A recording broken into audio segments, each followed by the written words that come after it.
despite my proclivity to feel guilt, which is quite substantive, and despite my temperamental unwillingness to engage in conflict, not only do I not see what I did wrong, I think what I've done on the public communication front is my responsibility as a clinician to tell the truth about what I see. So we'll make it public.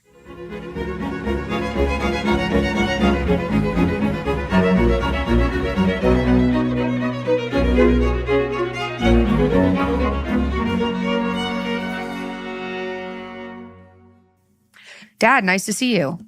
Hey, Mick, how you doing? I'm not doing too bad. How are you? Good, actually, all things considered. I'm in Milwaukee, looking forward to the presidential debate tonight. That's fun. I'm perplexed, I would say, about the situation in Canada. I've been thinking about it this morning. As you know, the court that we appealed the College of Psychologists' decision to decided that the college it's within the college's purview to stop me from having any political opinions, as far as I can tell. The decision, which I posted on Twitter and will post in the description of this video, starts out by making a case for the fundamental reality of freedom of speech for Canadians in Canada, and then says, but, and that's always a bad start when you're talking about freedom of speech, but apparently the college has the right to decide that I can be re-educated forcibly with the risk of my license, essentially because I made political statements that the members of the college don't agree with. And those opinions involve two criticisms of Justin Trudeau, one criticism of his chief of staff, one criticism of an Ottawa city councillor, and then my objection on Joe Rogan to the climate apocalyptic fear-mongering that idiot tyrants are foisting on the general population.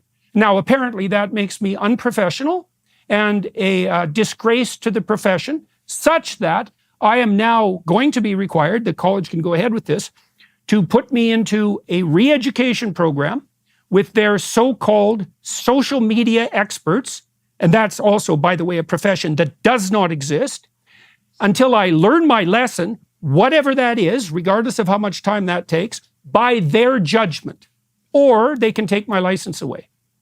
And so the court says, well, of course you have freedom of speech, Dr. Peterson, but because you're a professional, you're bound by your professional organization. And apparently they're not bound, even though they're a government organization, fundamentally. Apparently they're not bound by that fundamental constitutional axiom. And so that shows you, all you Canadians who are listening, and everyone outside of the country who might be the least bit interested in Canada, that shows you exactly what our bloody Constitution is worth. And if Canadians are so daft that they don't think that that's a problem, well, they're going to figure it out over the next 15 years, because there's absolutely no excuse for this. So that's what I'm thinking. Now, there's part of me that's thinking, well, look, Peterson, the College of Psychologists is after you. You've taken it to court. Now the judges have decided that you're wrong. Maybe you're wrong. And I think, well, I expressed political sentiment and I'm actually informed. And so for the life of me, I can't see how I'm wrong. I think I have a responsibility to say what I think, and I think many people agree with that, and I think the fundamental consequence of that around the world has been massively beneficial to people. So I think, number one, what the hell? And number two, bring it on and see what happens. Because I will make absolutely every bit of this public in a way that the college and the courts can hardly even imagine. So away we go. So that's how I'm doing. That's how you're doing. Okay, but good.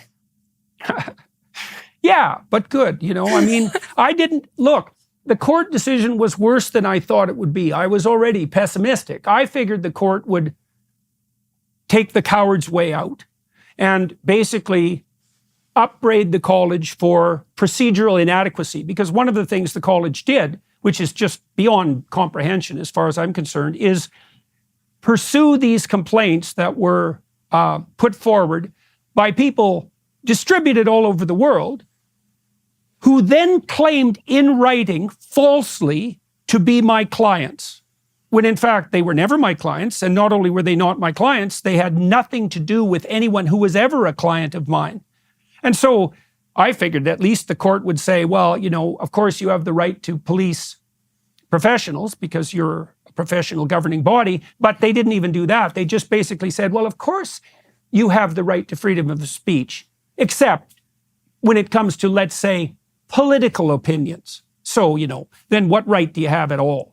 And, you know, it's terrible, Michaela, because I know perfectly well from talking to many physicians in particular, but also lawyers and psychologists, that no one in Canada, arguably, and this is also extremely strange, it's surreal, there's no one in Canada except me that's actually in a position to fight this, because it's hyper expensive, and I don't know if my insurance will cover it. It's hyper expensive.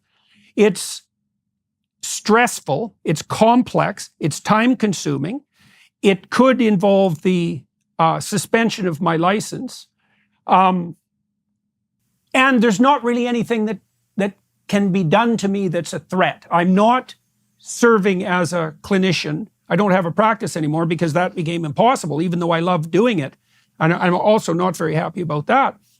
So I'm like the person who can do this. And Canadians have no idea to what degree professionals in Canada are now required not to say what they think or to lie outright. So, for example, therapists are required by law to lie about, let's say, the gender identity of minors. And so, for me, especially on the therapy side, if you're required by law and by your professional organization to lie cowardly, you're done as a therapist, because the only thing you've got as a therapist is honesty. That's it. Honesty is what's curative. So, you know, it's just part of how surreal the world is, and particularly how surreal Canada is. It's hard to fathom. It is hard to fathom. Can I read just a couple of sentences from the decision so people have an idea of what's in here? It's linked below. People can read the entire thing. But there's parts, like this is how it begins. When individuals join a regulated profession, they do not lose their charter right to freedom of expression. At the same time, however, they take on obligations and must abide by the rules of their regulatory body that may limit their freedom of expression. That's just one sentence after another. That's how it starts. Yeah, perfect. It's a great thing to highlight. You know, it's like, well, you have this fundamental right, but what? What rules? There's what? There's a rule, eh? There's a rule. Is that right? That the College of Psychologists has, that I can't criticize Justin Trudeau on Twitter. That's a rule, is it? And if someone anywhere in the world complains about the fact that I've criticized Justin Trudeau, let's say, that all of a sudden that's a rule, even though it wasn't a rule. And of course I get to criticize Justin Trudeau, not only because he richly deserves it in every way you can possibly imagine, but because that's actually what freedom of speech means. So I have no idea what the court means by, you know, abiding by the rules.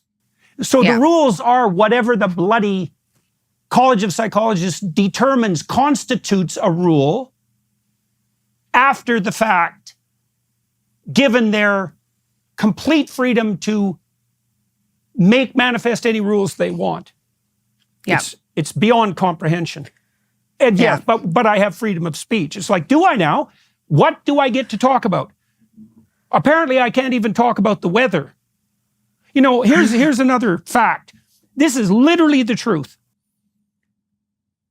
People can submit a complaint to the College of Psychologists from anywhere in the world. And so someone in the States submitted a complaint about the last conversation I had with Joe Rogan, where I expressed my doubts about the validity of economic predictions based on climate science. The complainant submitted the entire transcript, right? Yeah. A 3-hour conversation as evidence of my unprofessional behavior. And the college, which did not have to pursue that complaint, went forward with it. So like, okay, I talked to Joe for 3 hours. Apparently, everything I said in that 3 hours was unprofessional and a disgrace to the profession. So like, well, what am I supposed to do about that? The answer is, well, we're going to appeal the decision. I will take this to the Supreme Court. I don't think that any judges will have either the wisdom or the courage to rule about this properly, except at the Supreme Court level. And I'm not particularly optimistic about that either. I'm not optimistic about that either. I don't see how you can win this without overturning colleges in general. And I don't, like, that's not a good look for the colleges to lose this. So won't the Supreme Court, I know they're not supposed to be pressured, but won't they, what's the benefit for them for ruling in your favor? Other than Well, the withholding benefit would freedom be of that they speech. support, well, they would support the most fundamental principle of a free society, right? It's like, why do you have the right to freedom of speech? Well, the answer is because there's no difference between free speech and thinking, no difference between free speech and dialogue, and no difference between free speech and problem solving and negotiation. And so, and therefore peace. If you eliminate that, people can no longer think, they can no longer adapt, they can no longer negotiate, they no longer even know how to orient themselves in the world. And so, in principle, the advantage for the Supreme Court is that they rule in favor of the most fundamental principle upon which civil democracy itself is predicated. Now, I don't think we have the right to free speech in Canada. I think this decision today demonstrates that obviously. I saw the same thing with the Law Society in Canada. Partly was why I'm not surprised at this ruling. I've been through this before, and I see that Canada's walked down that idiot path for at least 30 years. So our country is in, well, this is where I start to get doubtful. It's like either I'm wrong or the country is in trouble. Now, to tell you the truth, I would rather be wrong. But I've thought it through. It's like, okay, what did I do exactly? None of my clients complained. That has nothing to do with this. And I expressed my political opinions, which I have a right to do, which I believe were correct. I think that, and Canadians agree with this now. The last poll indicated that Canadians believe that Justin Trudeau is the worst prime minister we've ever had. Well, that was sort of my point a year ago, you know? And so if I can't say that, and yet a majority of Canadians believe it to be true, and believe me, a lot more of them are going to believe that. A lot more are going to believe that in the relatively near future. In what sense do I have anything even approximating freedom of speech? And if I can't have that opinion, and therefore, in principle, no one can, then what do we do when we're stuck with a prime minister, let's say, who everyone has decided is the worst prime minister the country's ever had? Well, move, run, if you can. Well, this is another reason, you know, why I'm in a position that I can fight this, because the worst thing that could happen is the college can take away my license. Now, I already know that if my license gets taken away, there are other jurisdictions that will grant me a license the next day. And, you know, there's a real comedic element to that, because I could lose my license in Ontario and instantly be licensed in at least 3 other jurisdictions. And so that's not going to look very good with regard to the Ontario College of Psychologists. Well, at least they got rid of you. Well, and fair enough. And if that's what they want, I mean, the other problem that the college is going to face is that, and I don't know exactly what they're going to make of this, but all the people who are involved in this prosecution are going to find very soon that this will eat their life. So, you know, from a media perspective, I've offered to the college to negotiate. I actually have a solution in mind. And I've heard the odd comment indicating that maybe that's a possibility. I reached out a month ago with an idea. they haven't got back to me. I think they're waiting for this decision, to tell you the truth. And of course, they're going to be entirely emboldened by this. I know the solution, which I'm not going to discuss in this podcast. You know, I have to talk to them first. I have a reasonable solution. But, and I also know, or think I know, you know, you might ask, well, why is the college doing this? And my suspicions are, because we've been through this before. You know, when Cambridge University canceled the seminar I was going to conduct there on Exodus, I found out eventually that it was basically one person who was behind all of that.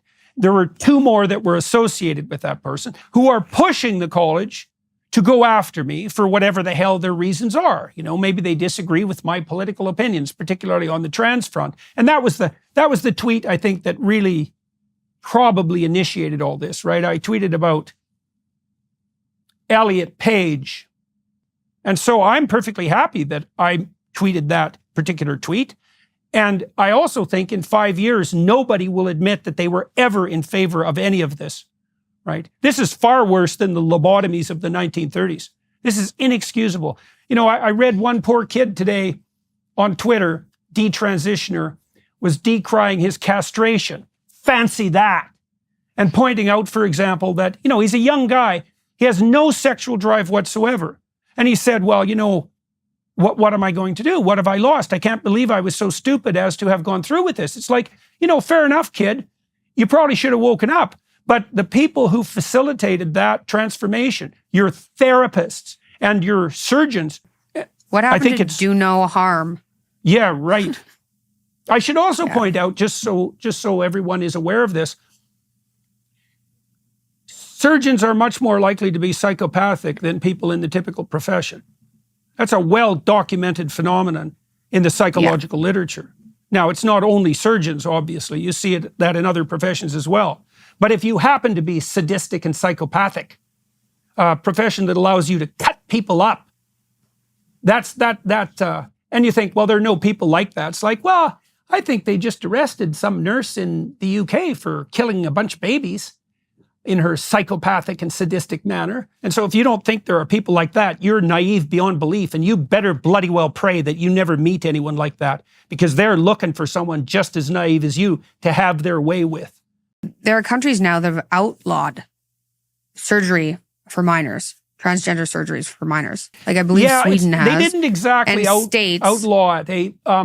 I got corrected on that claim by Community Notes on Twitter. Well, what happened was they've restricted surgery to minors to clinical trials, which is, you know, it's a detail. They've backtracked. There's no doubt Denmark, France, Sweden, the UK, Holland, the Netherlands, which is particularly relevant because that's where this gender-affirming surgical idiocy first made itself manifest. The Europeans have woken up to the fact that, well, you know what? Turns out that there's no evidence that sterilizing young people and cutting off their breasts makes them happier.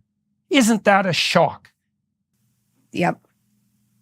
I think this is going to, this is an argument that has to be had right now. And there's going to be such pushback from people who have gone through these surgeries starting now. It's already happening. Yeah.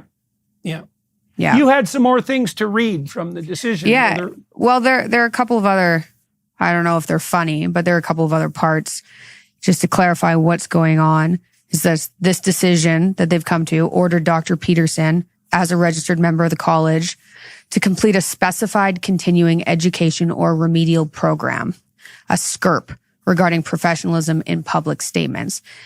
The order is not disciplinary, it clarifies that here, and does not prevent, that's good, right? It's not a punishment. You just have to pay for things you don't want to do. Yeah. Right. I have to pay for things I don't want to do. It's also not specified, so that what's specified is that I have to be retrained. What's specified in the specification is that I have to be retrained, regardless of how long that takes, until the people who are responsible for the retraining have decided that I've learned my lesson, right? So don't tell me that's specified, and don't bloody well lie, you pikers, and tell me that that's not disciplinary. How pathetic can you get? It's like, if you're going to come after me, why don't you bloody well admit that you're disciplining me, which is absolutely 100% obvious, especially because you're also claiming that I deserve to be disciplined. It's like claiming you're in favor of freedom of speech and then telling me that, well, except that, you're a professional. And of course, we wouldn't want professionals to be able to, tell the truth or say what they think, because everyone wants their professionals to lie to them, because that's how you get the best advice and guidance, obviously. Yeah. I think what shocks me about this is you are basically being brought to task over the Joe Rogan podcast, one of the Joe Rogan podcasts, which is insane, and over political tweets. Like it says right here, a tweet on February 19th in which Dr. Peterson commented that an Ottawa city councillor was an appalling self-righteous moralizing thing. Mm-hmm. An appalling self-righteous moralizing thing. Yeah, well, I used thing because I didn't want to get in trouble on the pronoun front. Oh, well, I don't think that panned out well. Well, we'll see. And so far, it's caused a certain amount of trouble. Okay, so there was the Ottawa City Councillor. Yeah. What other? Tweet on January 2nd in which Dr. Peterson responded to an individual who expressed concern over overpopulation. That's how it's worded. And your response was, you're free to leave at any point. The person actually said, just so we get this right, that there were too many people on the planet. Now, I'm not very happy with that statement at all, because I listen to what people say. And when people say, well, there should only be 500 million people on the planet because that's what the planet can sustain, I think, what do you plan to do with the other 7,500,000,000? They're inconvenient, are they? And what do you think they should be dispensed with? Just exactly what the hell are you saying? And if you think that there are too many people, well, what makes you so sure that you're not one of them, especially if you're the one that's concerned about it? If the lifeboat is too crowded to float, maybe the morally appropriate thing to do is jump off, right? To save everybody else. Not to pretend that, well, who is it? Is it the Africans who don't get to have fossil fuels, for example? Is it people all over the world, the poor people who are multiplying so rapidly they're devouring the planet's resources? Should they all go? Yeah. And so I have absolutely no qualms whatsoever about calling someone out on it, especially when I'm doing it obviously ironically. Now, they actually said, the bloody college said, the complaint was I was counseling to suicide. Okay, Now really, who is stupid enough to think that? Well, obviously, the Canadian College of Psychologists and the Canadian courts. So there's another one that kind of goes along with that, where you're clearly joking, and this is what they say. So this is from the Joe Rogan podcast. Speaking about air pollution and child deaths, Dr. Peterson said, "It's just poor children, and the world has too many people on it anyways," which is clearly sarcasm. That's in there, though. Yeah. Well, that's, and those are so just so everybody's watching and listening knows. So, someone can take out a complaint by going and filling out a form at the Ontario College of Psychologists website. So if anybody out there is inclined to complain some more, just go ahead and do it. But the college doesn't have to pursue those complaints because they can define them as vexatious and just troublemaking, right? So it isn't even only that members of the public, the millions of people that I'm communicating with, let's say, are prone to complain, but that the college itself decided that that was sufficient grounds to threaten my license and to force me into re-education. Of course, they're not doing it for disciplinary reasons. It's like, what the? I don't even understand what that means. If you're not doing it for disciplinary reasons, it's like, why is it forced?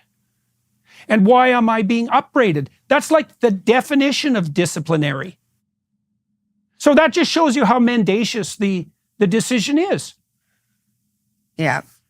And then it does go to outline that it's directed Dr. Peterson enter a coaching program with either one or two individuals identified by the panel to review, reflect on, and ameliorate his professionalism in public statements.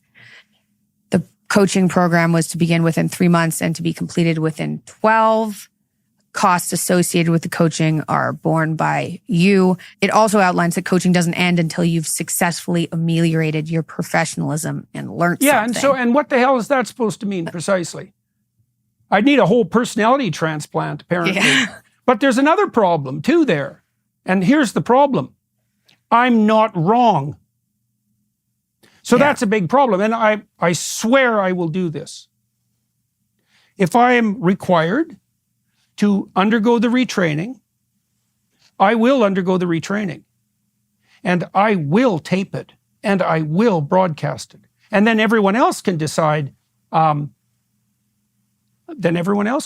themselves just exactly what the hell's going on and whether or not I've contemplated my words, whether or not I've thought through everything I say carefully, whether or not I have any grounds for my opinions. You know, I don't say things that I haven't thought about and thought about a lot.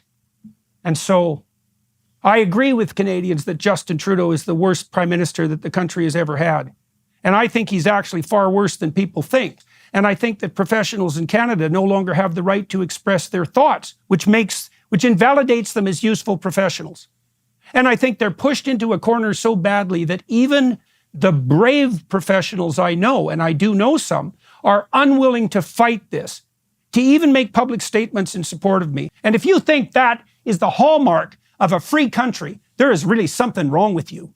You bloody well better wake up. And if you think that if that's happening to professionals, that it's not going to happen to you, well, you are exactly naive enough to deserve exactly what's coming down the pipeline for you. I guess one of the problems I see is, okay, so you're in a good position to fight this, even though it is seriously costing an arm and a leg. And it's time consuming and it's stressful, but at least you're not reliant on your clinical practice for a livelihood, right? Yeah. As opposed to other people.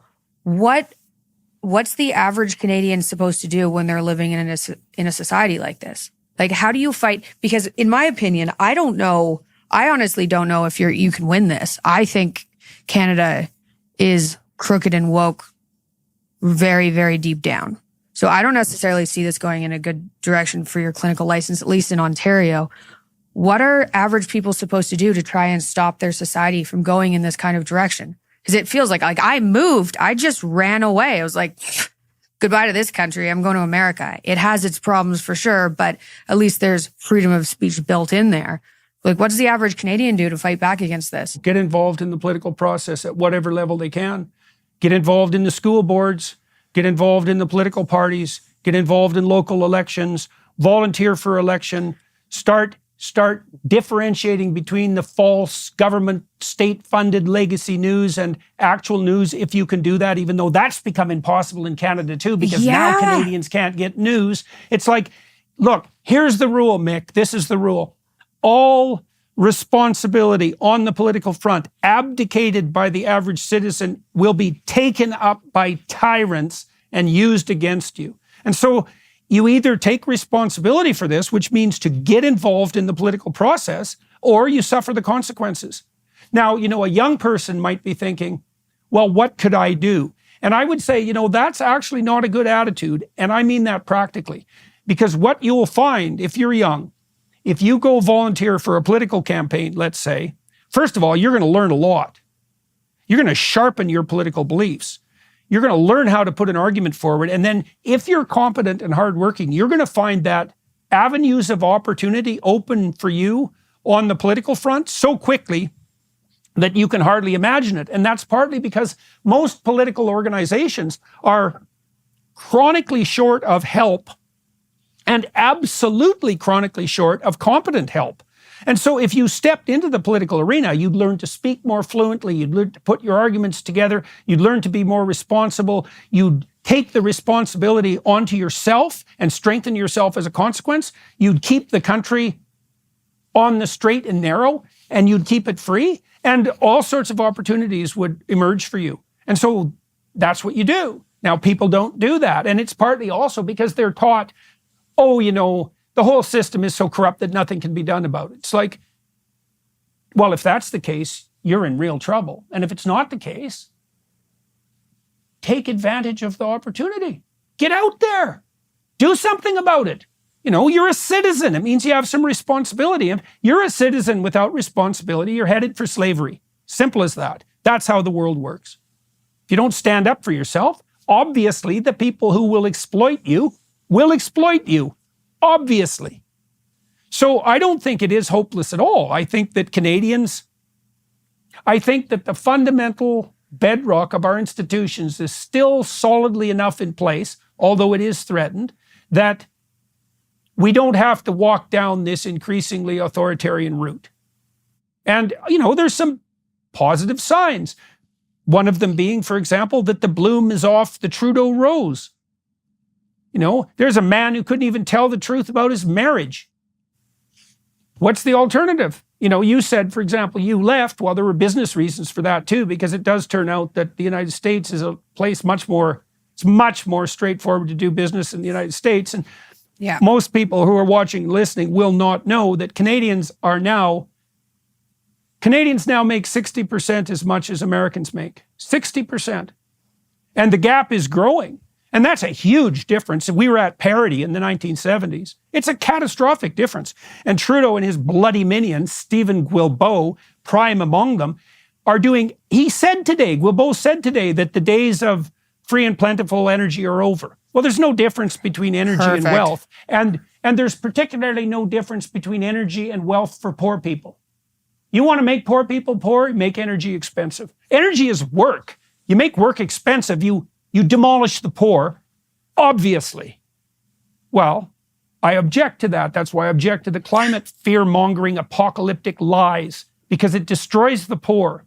Just so that the people who are screeching about the sky falling can feel momentarily moral about their role as planetary savior. It's like, no, to hell with you. Seriously. You leave the poor alone. There's also definitely not one person who's screeching about the sky falling in terms of climate that's having problems affording energy. Not one of those people can't afford heat. Yeah, well, that's exactly right. That's exactly right. It's the people who are struggling to put food on their table and to keep their air conditioners on, to keep their heaters on in the winter. They're not playing moralistic games on the planetary savior side of things. No, they're just trying to scrabble forward with a certain degree of hope.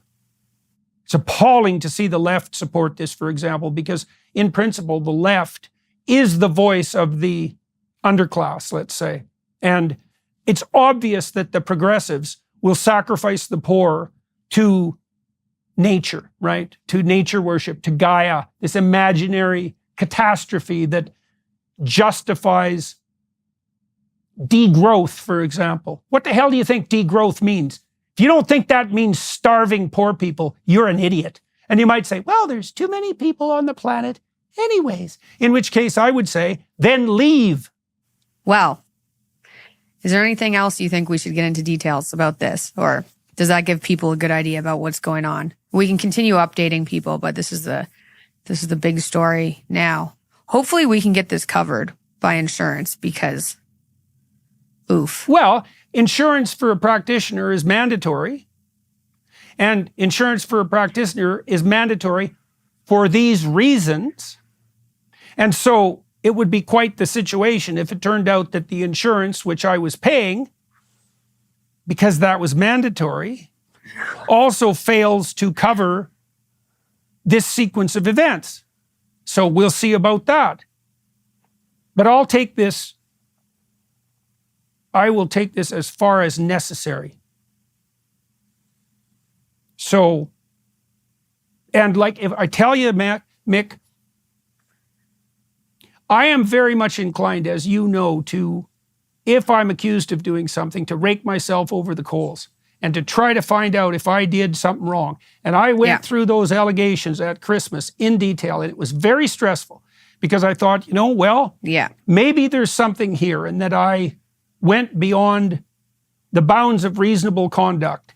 And I was very apprehensive. There were 13 charges at that point. They've dropped 7. God only knows why they dropped those 7. It's just arbitrary. But I went through all 13 in detail, hundreds of pages of allegations.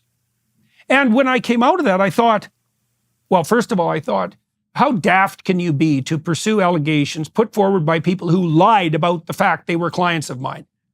You know, those should have been just taken off the table instantly, obviously. You can't start by trusting the word of someone who lies in writing about something fundamental.